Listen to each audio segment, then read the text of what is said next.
Then he will bring a parable from the sages, that this world is like dry land, and the next world is like the ocean.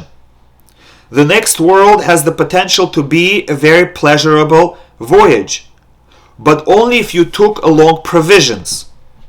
And this ocean is going to continue forever. Whatever you took with you on the boat from dry land will stay with you for the remainder of the voyage. In Olam Haba, there is no opportunity to stock up. You cannot receive a package from this world. It's only what you yourself prepared for the next world. It's like the sea. You can't stop off in the middle of the sea and replenish your supplies. Therefore, while you are still on dry land, it's essential to seize the opportunity provided by the mitzvot. This brings us to a question. Why won't the mitzvot be available anymore? Why can't we do mitzvot in the next world? Why is it that we cannot accomplish mitzvot after forsaking this life? If we understand what Olam Haba is, the question is really a serious one. If Olam Haba is so important and eternal, why don't we have opportunity to do something for ourselves in the next world? Olam Haba consists of two parts. Olam HaNeshamot, the world of the souls, spiritual world which we call Gan Eden, to which all those who deserve go immediately after death, or soon after, if they have to first be purified in Gehinnom. That's one part of Olam Haba. Gehinnom and then Olam Haba. That's one section.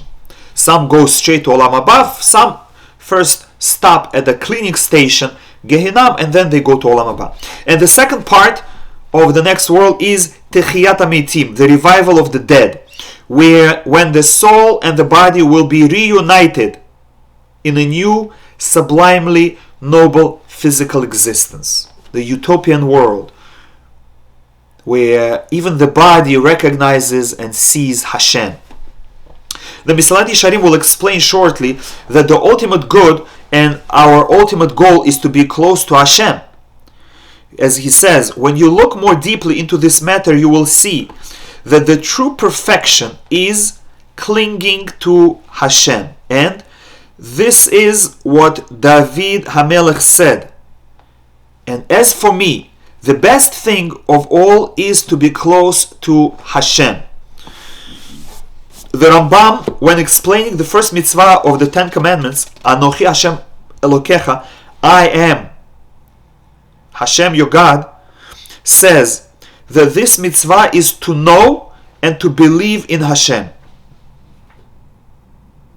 So why does Mesilat Yesharim tell us that the only route by which we can enter Olam Haba is by means of this world, because this is the place where mitzvot are available? It seems that this critical mitzvah would surely be accomplished in Gan Eden.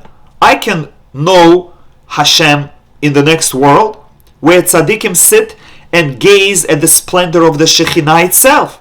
They are fulfilling that mitzvah in the most glorious possible manner. They're actually seeing divine presence. If coming close to Hashem is the greatest good, there they have it.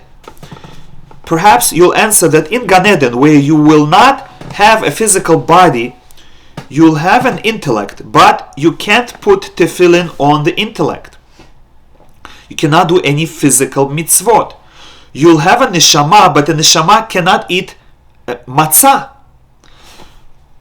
But at the time of Techiyat HaMeitim, when the deserving will be reunited with their bodies, so then we will have hands and feet and be able to do all of the mitzvot again. And will certainly achieve a greater closeness to Hashem. So why is this world so important? Now, by the way, even if it is true that in the world of souls, in the world of neshamot, the soul of us, our soul will be able to see Hashem and know Hashem, and that is a mitzvah. But the mitzvah, as we said at the beginning, is only valuable if there is interference, if there are forces that are trying to stop you, and you are overcoming it. In this world, we open our eyes and everything we see tells us that this world is real and that there is no spiritual world, and we have to overcome it. And therefore we receive reward for seeing hidden things. But in the next world, when everything is revealed, you're not going to get reward because it's given to you. You don't have to do anything to know Hashem. Now, let's stop over here. It's 2 o'clock, and Bezat Hashem, we will answer these questions and we will ask some more and gain clarity, Bezat Hashem, on Monday. Thank you very much for listening. Shabbat Shalom Umevorach.